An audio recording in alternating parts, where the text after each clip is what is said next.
Get Up Nation. My name is Ben Biddick. I am the creator and host of the Get Up Nation podcast, where I serve individuals, organizations, and societies to develop and sustain resilience and perseverance. I'm the co-author of Get Up, The Art of Perseverance, with former Major League Baseball player Adam Greenberg. The Get Up Nation podcast is brought to you in partnership with GotYourSixCoffee.com, where Navy veteran Eric Hadley is committed to serving first responders, veterans, and their families through a variety of nonprofit organizations. No stranger to adversity, Eric has fused necessity of coffee with his passion for public service. You're already purchasing coffee. Why not empower your coffee with purpose?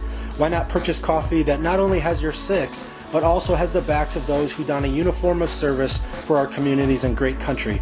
Learn more about Eric and his freshly roasted, award-winning coffee at GotYourSixCoffee.com. Recently, I had the honor and privilege of speaking with Nick Bogacz. He's the owner, founder, and Caliente Pizza.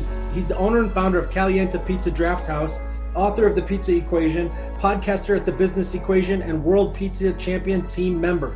He's won numerous awards, including the Best Pizza in America 2019, World Pizza Championship Best Non-Traditional Pizza 2018, Best Pan Pizza in the World, and Best Bar in Pittsburgh.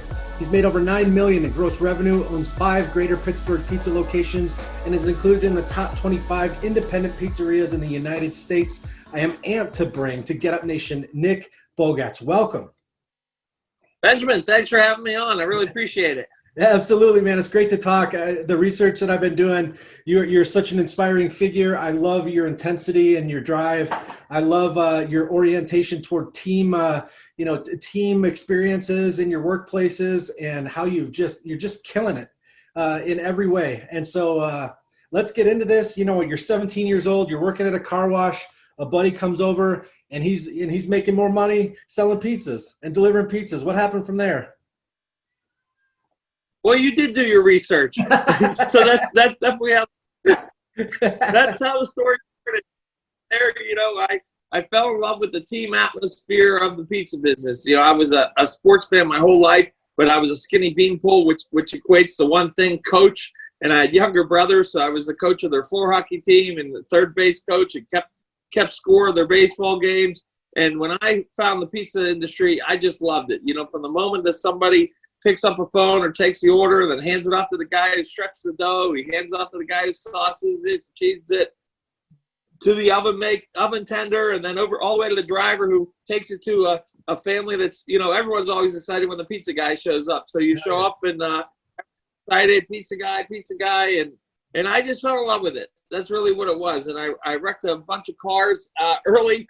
Under the age of 20, I probably wrecked 5 times at 5 good wrecks too. So doing that, I ended up inside, and who needs to go and go to college, because I'm already 19 and a shift manager at a restaurant, and that was really the start of it. Yeah, that's excellent. And you had some kids early. You were 21, 22 years old. You had a couple kids to feed. You had your passion for what's going on at work, and you're constantly advancing, trying to advance in your career. You just studied the game. You studied the whole thing. You were intense about it. You read books in sprints over 6 months periods over and over. You really took it. You just took it a mastery of an entire the empire that you have right now of pizzas is something that was born in that drive in you to advance. Tell me how that passion continues to fire today, gets you up every day with rewarding work and satisfaction. Because basically pizza is magic, man. People love pizza. It never gets old. People want it at their parties. They want it to comfort themselves. It's a thing that during COVID-19, people get a pizza and it brings back a sense of normalcy. It brings back some of the good things in life. So tell me about that and how you just handled the game. You just took pizza and made it what it is today. Tell me about it. Sure. So I think a lot of it started when, we were talking about the 21, 22, we had kids very, very early. We'll be married 20 years now, my wife and I. And I realized that I had to move on from being a shift manager. I needed to be a general manager, and I did that. And, a lot of people look at Caliente now, and they look at the 5 stores, and they look at all the sales, and they think it's an overnight success. And I think that one reason that I really wanted to be on your show was, the fact that you really speak to adversity and what it takes to overcome obstacles in your life. And, my story really, I'm 42 now, and I bought Caliente 8 years ago. So there's a time gap in there, from 22 to 34. What happened in that time gap? It's not an overnight success. It wasn't that I got lucky. It wasn't that I had a rich uncle that gave me all this money to start my own business. What happened in that gap? And I think, that's where it gets interesting. I always was one of those guys who worked 80, 90 hours a week. I was grinding before there was people on the internet talking about grinding. I was hustling before anyone knew what the hell that meant. And, there was where I had 5 jobs and 90 to 100 hours a week, just, doing everything I can. I literally bought a $180,000 house delivering pizzas because I was delivering for 3 different places. There's lots of different parts of it. I was a delivery driver for, back to being a delivery driver. What happened was I was a great sales builder at a young age. I could take a store that was doing 6,000, take it to 12,000. You mentioned reading books. I would, if I needed something to figure something out, I'd read guerrilla marketing, like for a sales book. And then I could never say that there was something in particular that stuck out, but it was the concept to get out there and go get sales. And, everything seemed like it was going really well. I got an opportunity to move my young family when we were 26 and my kids were a little bit older, still like preschool age, to Wilkes-Barre, which is across Pennsylvania. Might as well be another state. It's about 5 hours away. And it took a store from 15,000 to 25,000 out there. And I like to say that, 27 years old, that we got homesick, and that's why we moved home. But the truth was, from that time I was 17 to 27, I really developed an alcohol and drug addiction. And being in the restaurant business, working late hours and stuff like that, it was very accessible. And my wife said, hey, you know what, I'm out of here. And I don't care if you come back with me or not, I'm out. And, the next morning, I realized I had no kids, no job because I quit because I was going home to try and fix this.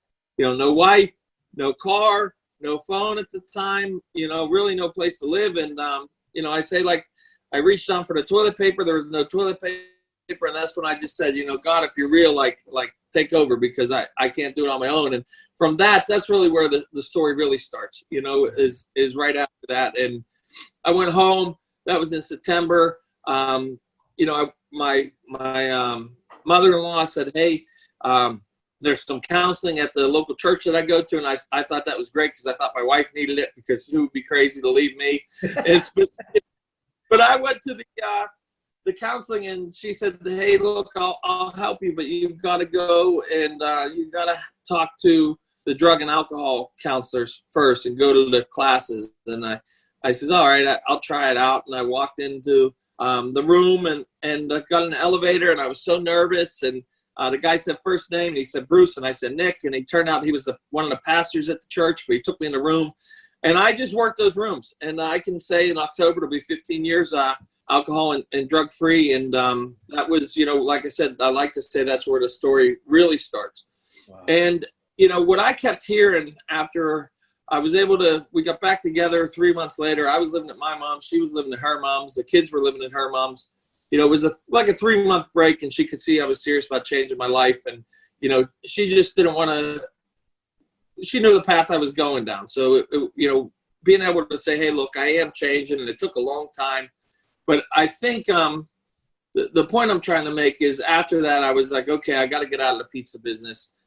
Everybody was on me to get a real job because, of course, what I was doing in the pizza business in the restaurants isn't considered a real job. You hear that all the time when you're not doing a normal 9-to-5 job. So I started selling radio advertising, and they told me, great tip out there for anybody looking for a regular job. But I think hopefully most people listening to your show are unemployable like me, so they're going to start their own business. But, great tip was the last question I always ask in an interview when they say, hey, do you have any more questions? A question I love to ask is, yes, why wouldn't you hire me? And you get a lot of truth there. And one of the things the radio station said, well, yeah, because, you never sold anything. And I told them about how when I was at the pizza shop, I would go to the school board and get $5,000, $10,000 contracts to sell pizzas for the school lunch and so on and so forth with different cafeterias and football stadiums and basketball stadiums. So they hired me, and for 6 months I sold radio, and I hated it. I absolutely hated it. I didn't like being in an office. I hated cold calling. Anybody out there that can cold call, God bless you, because that is one of the toughest things there is, Yeah. It really is. So then, to kind of fast forward, I hated it. I got back to delivering pizzas. That's where I was delivering 3 shops, 90 hours a week, bought the house. And then I was probably about 30, and I kept hearing the same thing, that I needed to get a real job. Even though, we were able, every year we went on that 1-week vacation with the kids, never missed one, and we had a nice house in a nice suburban part of Pittsburgh. But I kept hearing that I needed a real job. So I went ahead and took the post office test, and I passed, and I became a mailman. So here I was as a mailman 40, 50 hours a week, delivering pizzas at 3 other places. Still, I kept those jobs. And then I also, while I was at the post office, a guy said to me, hey, I'm counting money at the Civic Arena for all the Penguin games, Pittsburgh Penguins. Would you like to count money? And I said, sure. So now I had 5 jobs. And like I said, I was just working these 5 jobs, 90, 100 hours a week. And I knew when I got to the post office that that's where dreams go to die. People go there and they say, hey, in 30 years, I can cash out, get my pension, and I'm done. And I was like, that's not me. I was like, I don't know why it's pizza, but that's what I'm good at. And I want to do it forever. And I really talk about the reading. What happened is I got into running a college store. So what happened is I'm delivering those 3 jobs. I'm counting money, and I'm also at the post office. Well, the Papa John's that I'm at says, hey, we know your history. Would you be our general manager? And at first I said no, because my buddy was running the store. I didn't want to take his job. Well, a year later, they fired him then. And then a year later, they came to me and said, hey, we're going to get rid of this guy who I had no ties to. Would you take his job? And I said, sure. Because I thought, now I can get down for 5 jobs and 2 jobs. But now I have 2 full-time jobs. So still 90, 100 hours a week. But what I was learning was it was a college store with a lot of college kids, and every weekend they would tell me that they needed to go ahead and take off for the weekend to study. And I said, well, what are you doing? They said, we're reading. So that's really where I started being a very avid reader. I said, I didn't go to college. Maybe that's what I missed. So negotiating, 6 months worth of negotiating books, financial help for, just the individual, reading those, self-help, everything. And then one book kept popping up in all the books. You know how, Ben, when you read a book, sometimes they'll say, like, hey, read this book. Like, the author likes this book. And the book that kept popping up was Think and Grow Rich. Mm-hmm. So when I read Think and Grow Rich, everything changed. Everything. I took it, the words just popped off the page to me. And I started to put the $200 bills that I had to my name in my pocket. And, that's what I was touching every day were those $100 bills. And I wrote out a giant, goals of 1 year, 3 year, 5 year, 10 year. And man, I'll tell you what, there is power in the pen. And, I just started acting like I had this pizza shop already, and I had this company, and I was already a industry leader, and all this stuff was already done in my head. I could see it every night, and every morning I was, gratitude for everything I had now, but I also was going through gratitude and affirmations for stuff that I didn't even have yet, but I was acting like I had it already. And that's what was crazy. So I took that Papa John's I was running, never been $1 million store. I took it in 22 years. So it became $1 million store the first year I ran it. I took it from $26,000 in profits to $146,000. Wow. I went to the owner and said, you know what, if you guys pay me what I make between the 2 jobs, I'll never leave. There was part of me that knew that I wanted everything I was reading. I knew I wanted my own company, but there was another part of me that was that normal, scared person to go work to go do your own thing, to take the risk, just that normal, person. And I was like, no one in my family, my immediate family was entrepreneurs. So it was like, I said, pay me in between what I make the 2 jobs, I'll never leave. And they said, Nick, the truth is What are numbers? You know, we've got eight Taco Bells, 5 Arby's, 6 Papa John's. Like, it's all numbers. We're paying you industry wages. And if you leave, we'll probably just sell the store. Like, it never did good before you got there. It's doing great now. We'll just cash out on you. And I said, okay. Then I said, well, that's it. I'm opening my own shop. I said, I don't have a penny to my name. I was the king of $500 cars. I mean, the absolute king. So I had a car with $5 junkyard tires on it, you know, 3 donuts, you know, 1 window didn't work. And I always just like that's kind of the cars we drove. I didn't believe in debt because I was a Dave Ramsey disciple. And I said, you know what?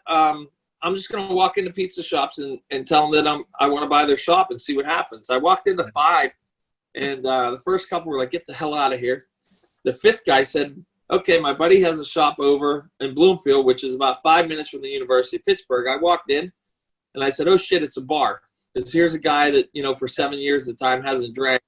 Right. And I went in the back. All the numbers matched up.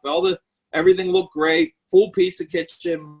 My wife said to me, you know, are you going to be okay? And I said, look, it's a means to the ends. You know, that was at that time, if she had a wine party or some kind of party, or I needed to go to the liquor store, I wouldn't even go for her. You know, I just wouldn't. I didn't put myself in that situation. Yep. But this was the means to the ends. I didn't plan on buying a 150-seat restaurant with 24 taps and, you know, really make it, you know, become one of the greatest beer bars in Pittsburgh. But that was the opportunity, and it was a means to the ends. And when I sat down to buy it, the guy said, okay, it's $185,000. I said, great, I want to buy it. I said, now how am I going to pay you? And he said, well, what do you mean? I said, well, I don't have any money. And he said, well, what the hell's going on here? And I said, look, you want to sell it, right? He said, yeah. And I said, no, I want to buy it. And he said, okay. I said, well, let's see if we can make a deal here. And he said, okay, here's the deal. For 9 months, save up everything you can. Give me that as a down payment. Over the next 5 years, I'll finance it at 6%. That's it. That's the start of Caliente. I have bought 4 out of 5 stores with little to no money down.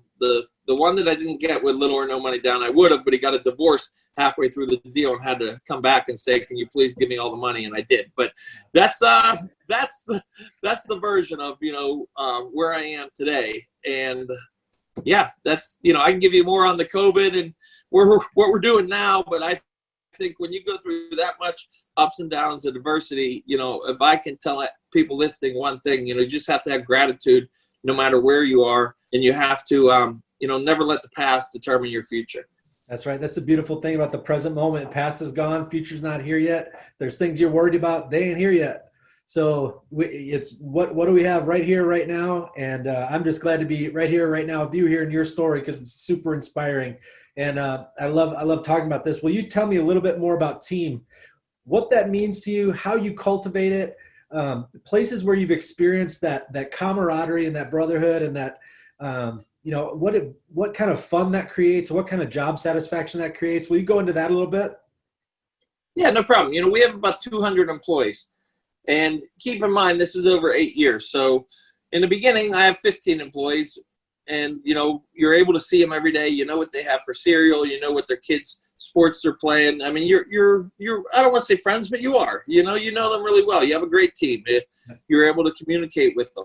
I think where it got tough is you get a second store, and of course, you're not really there as much. So now you got 40 people that you need to know their name and know what they're eating for breakfast and all that stuff. I think it's important. You have to know what's going on in your important team members' lives. It's very important. So I think what I learned, you know, 40 people, no problem. When we got to the third store and had about 80, 90 employees, it was really difficult. There was, you can't know what every person is doing. You can't know, you know, going back to the cereal, like you just don't know.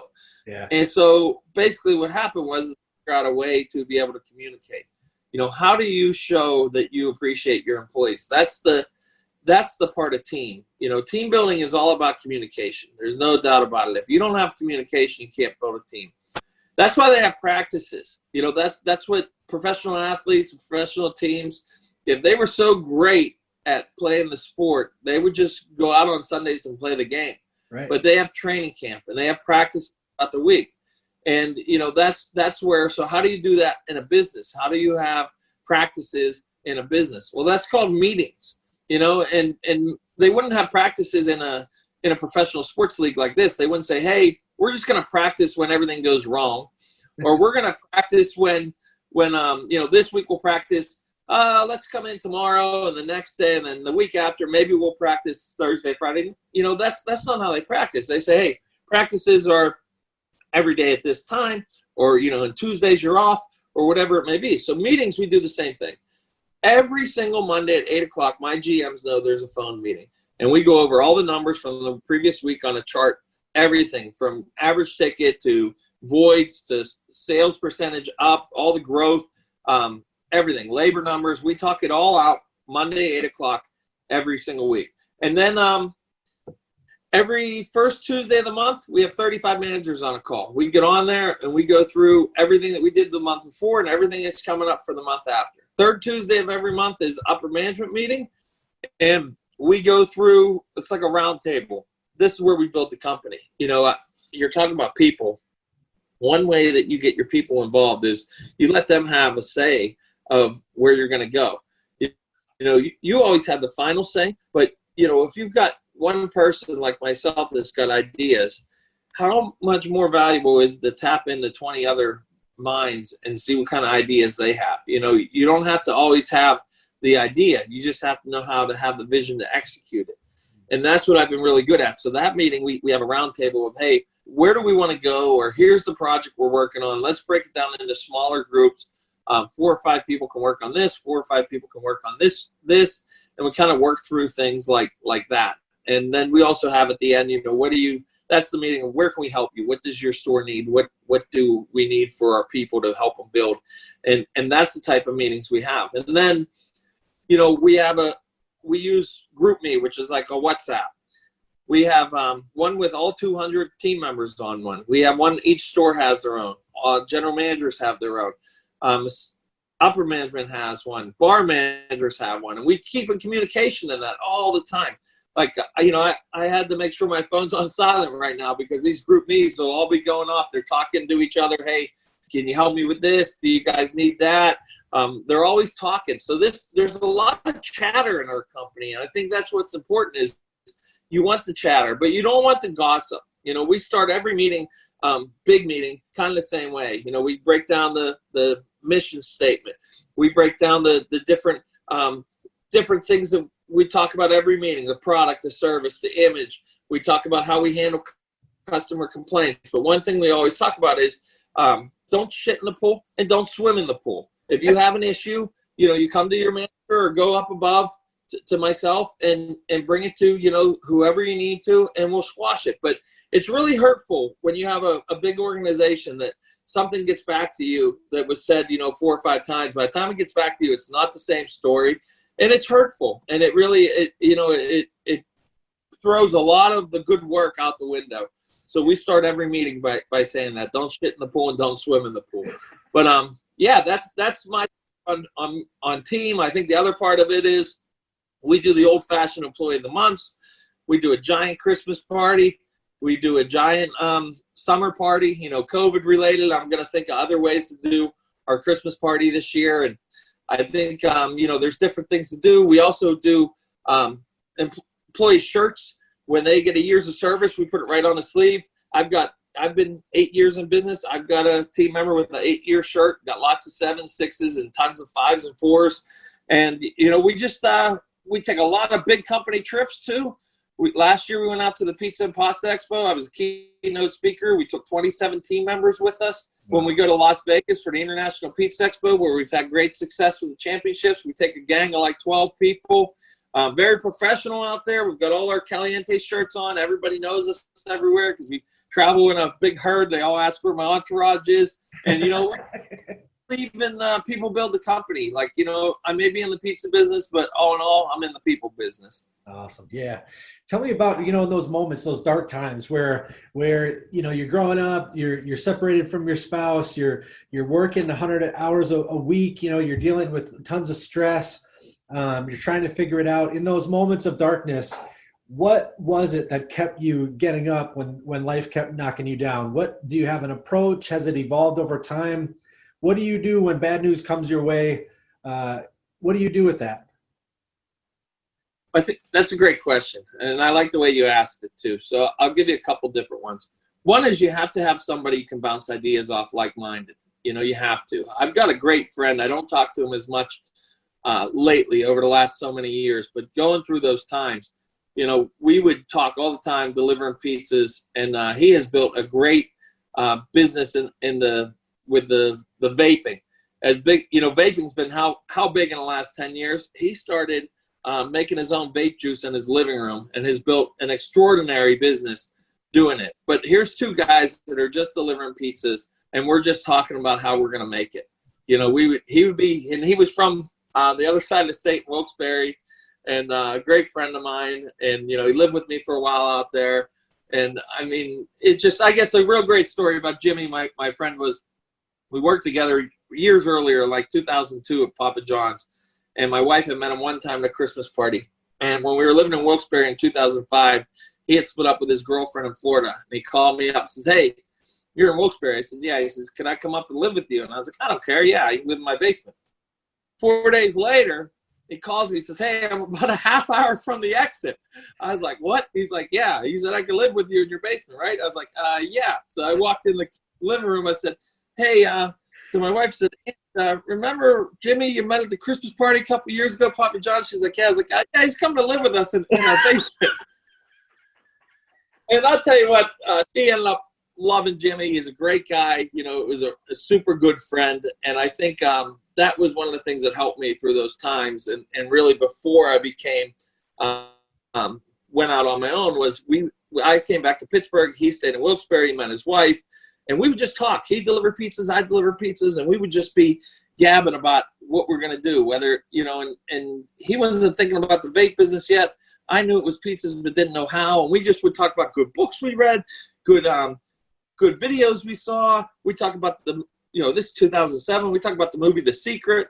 I can't tell you how many times we both have watched The Secret, 20 plus times. We're just talking about this stuff. And so that's one. You got to have somebody that will give it to you honest, that will listen to your dreams. That a lot of times I think where people get in trouble with talking to somebody is you talk to somebody and they tell you why you can't do anything.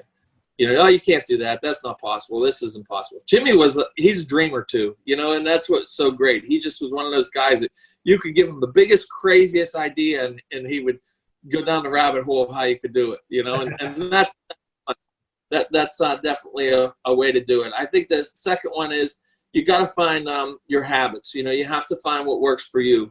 For me, it's gratitude is a big part of it, is making sure that I'm really grateful for everything and really going forth, because there's times where you feel like you can't be grateful for anything.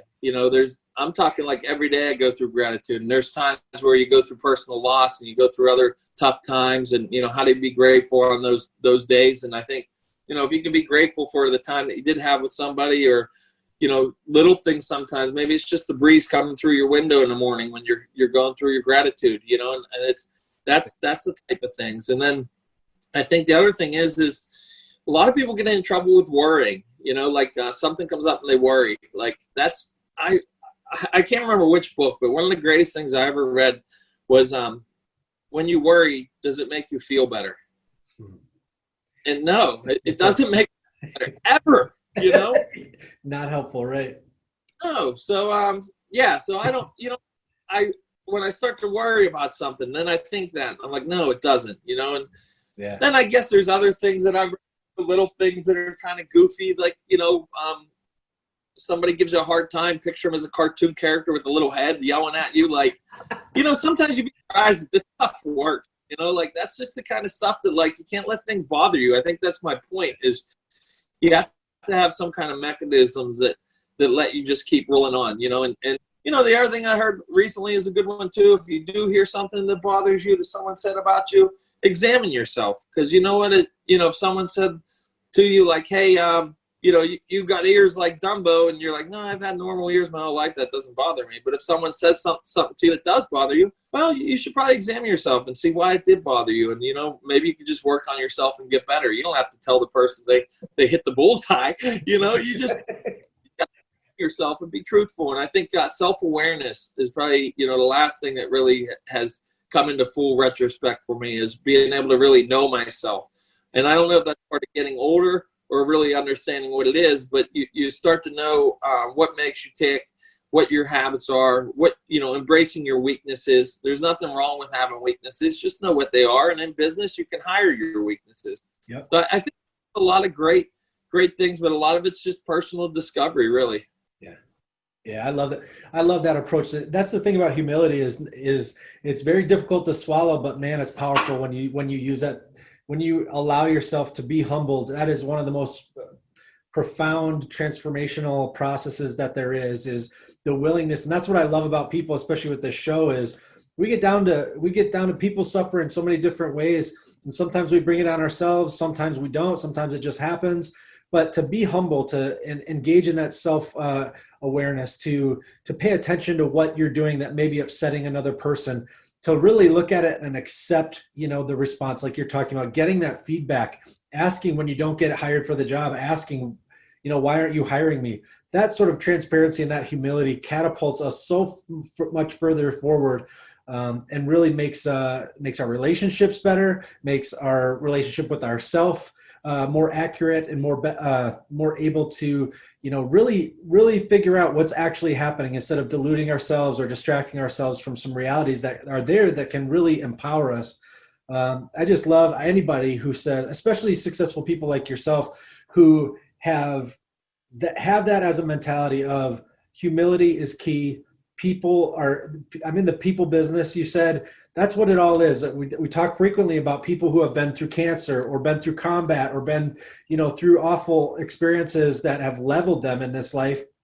And, it's at the end of our life that we look back. It's about the people that we spent time with, the relationships that we had. It's amazing to accomplish awesome things, but to accomplish that with people and to give, all the people that you're serving there, you're doing these meetings and you're helping get away from toxic negativity with the way you open the meetings. And then you're just bringing about team-oriented concepts, building that up. And, at work, if we're working 40 hours a day, those are the people that we're spending most of our lives with, even more than our family sometimes. And if we were working 50, 60 hours, so to build those bonds, that's creating a legacy of positive interactions, of teamwork that's working together to accomplish a task. And it leads to those conversations, two men sitting in a car dreaming about the future, sharing their burdens. Getting in the trenches of work, and at the same time, dreaming big. That I just love that relentlessness. It's so much about resilience. What the show is all designed for. When you think of resilience, what do you think of in your life?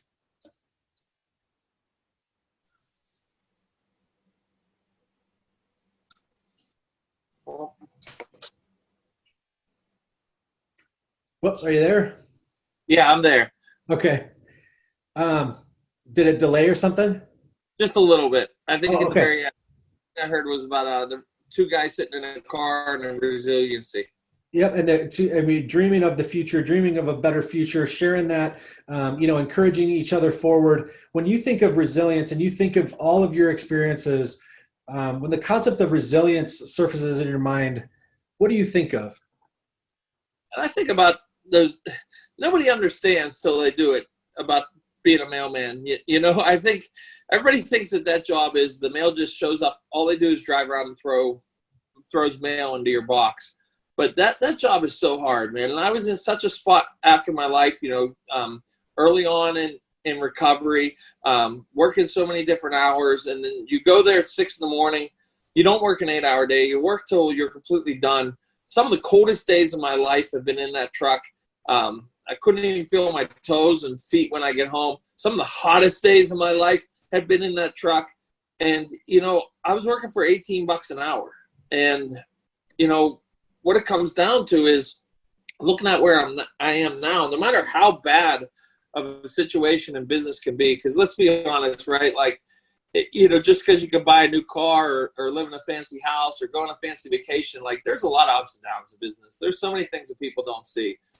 So there are times where you have to just be honest with yourself and try to do your best and, have humility and be the better person. But there's times where you have to remember, what the alternative is, and for me, it's Saturday mornings because that's I was full time, but I always work Saturday mornings. They would call me in throughout the week to work the other days, but I always work Saturday mornings. So, when I wake up Saturday mornings, I'm just thankful I'm not a mailman. Like, that's just like, that's it. Like, that's the resiliency of, working a job that I could have been stuck at for 30 or 40 years. Like, that's like, I don't know, that's the part of me. Like, I made it through that. I made it out of the rat race. I had the know how to burn the ships and say, you know what, I'm just going for it. I'm not going to deliver a little bit at the post office and try to open my own business. No, I'm going to take no money in my pocket and 3 donuts in my car. And the fact that I,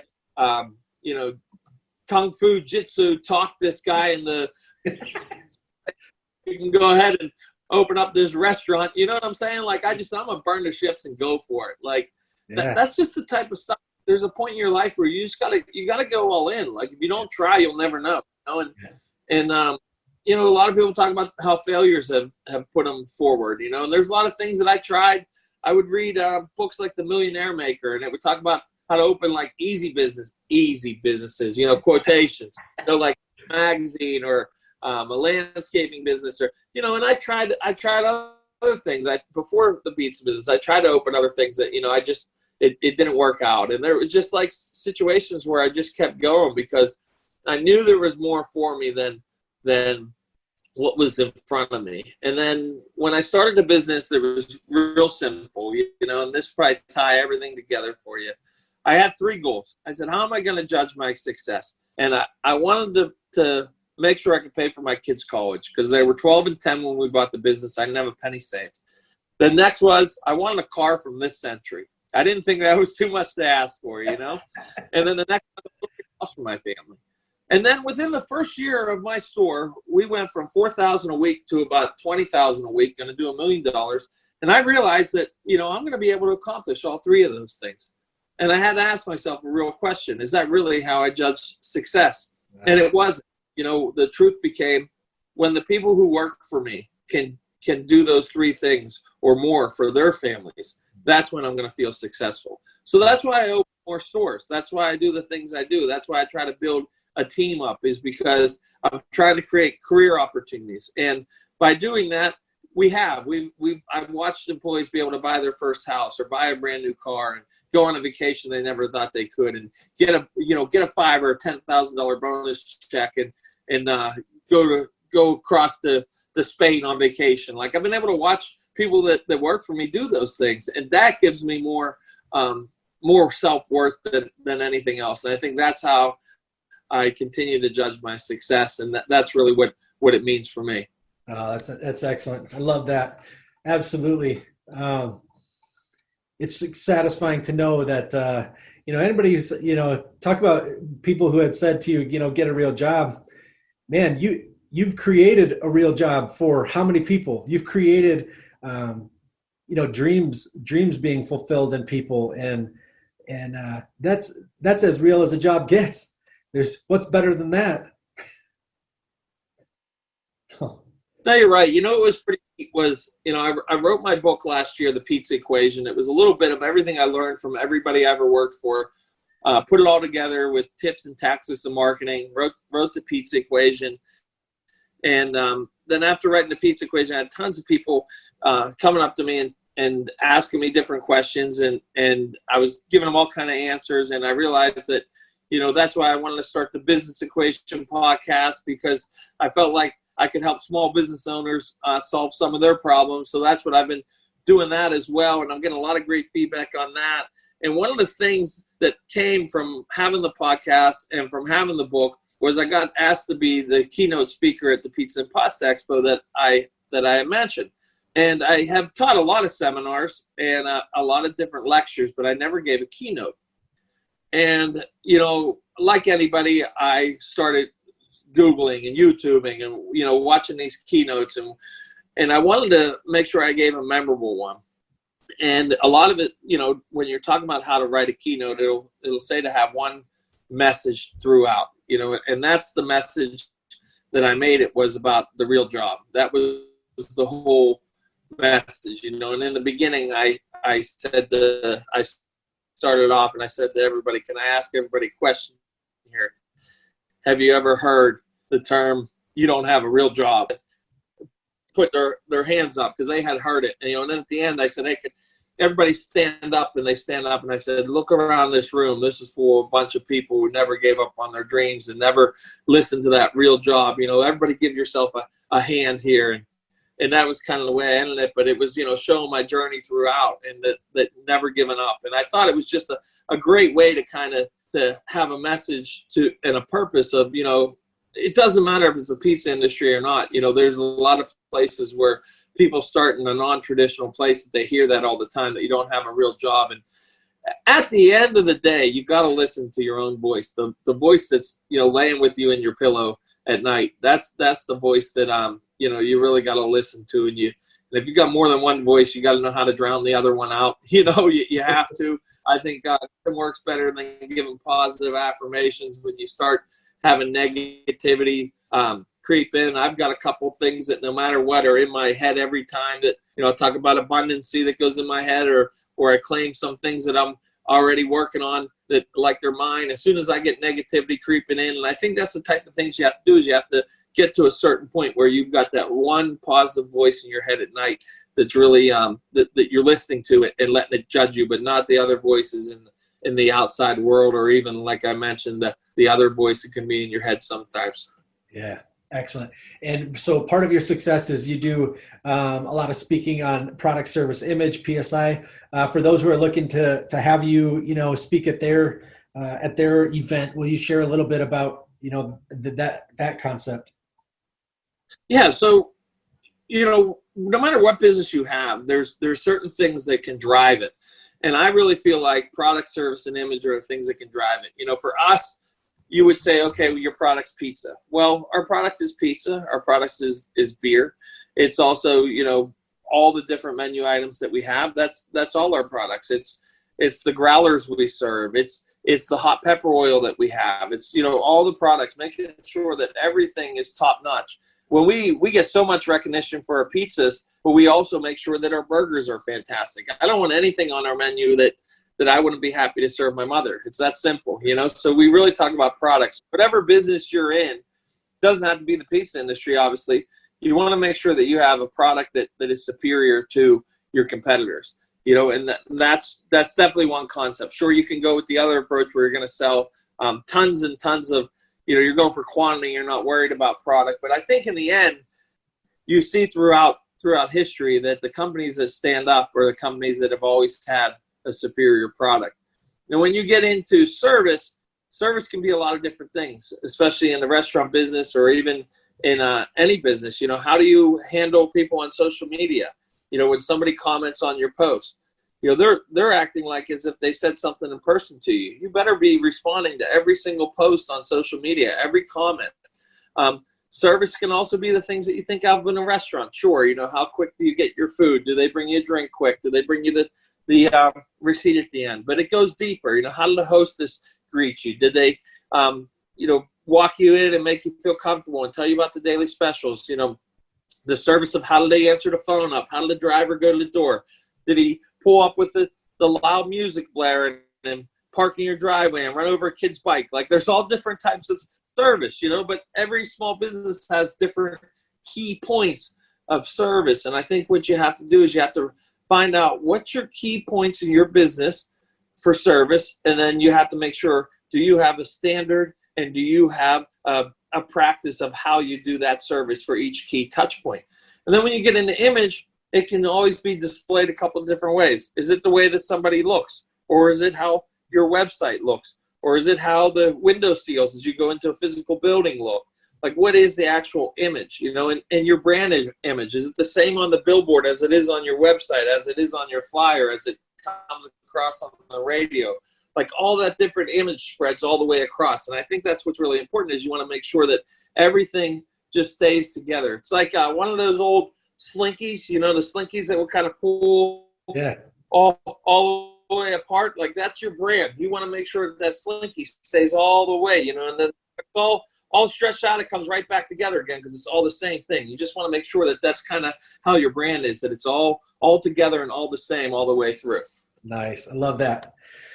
All right. Let's see. Nick, I was on the show with 6 questions, help my listeners understand the why within my phenomenal guests. Will you run through these 6 quick questions with me? Love to. All right. Who are you thankful for today? My wife and my kids. And now that we've covered who you're thankful for, what are you thankful for today? I'm thankful for I have the second home that I'm actually at right now, and I'm just so thankful for it. It's kind of my place I go to decompress, and I have an office up here so I can work from here. But I'm just thankful to have a place where I get away from the city when I need to get away from the city. How do you fuel the fire within you? Try to have big, giant goals. I really believe that people get stuck when they don't have goals big enough for themselves. All right. What is one thing adversity taught you to value? I think it taught me that I'm worth more than what I thought I was worth. I think when you really understand that there's a higher power out there and that you're destined for greatness from the very beginning, and you believe that, great things are possible. What are you doing today you may have never thought you could?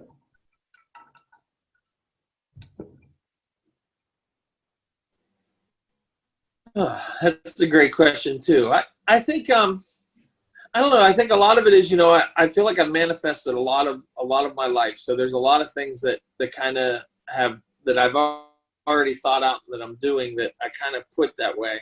But the thing that I think maybe that I'm surprised about is I knew in 2019 I needed to get a hobby. So I've created some great hobbies. So I think it would probably be somewhere along having some hobbies that I actually really love.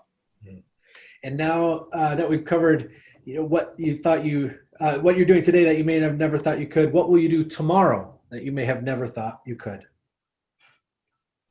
Well, for every entrepreneur, at some point you got to meet with your accountant. And when I meet with my accountant, he always challenges me. He says, "Hey, this is where you're at, but this is where you need to go. You may need to buy X and kind of go after it." And, I met with him yesterday, and he kind of gave me some challenges throughout the rest of the year. Like, hey, it's not just like buying a car for a write-off or stuff like this, but hey, we've got to think about some other businesses that maybe you haven't thought of yet. We need some, bigger purchases because, you're growing. You gotta can't just, the key when you start making money is how do you keep the money. And that's where, you got to listen to individuals. So I think, what's on the horizon for me may be uncomfortable, but I think when you get out of your comfort zone, that's where you grow. Awesome. How can people learn more about you and your amazing work? So the simple way is nickbogacz.com, and that's B-O-G, animal, cat, zebra. Instagram, Nick Bogacz Official. Of course, the Business Equation podcast. New one goes out every Monday. I've had lots of great guests on there. The Pizza Equation book is on Amazon, and you can find me on Facebook, Twitter, at Nick Bogacz, and Caliente Pizza Draft House. You can see pizzadrafthouse.com. You learn more about the business.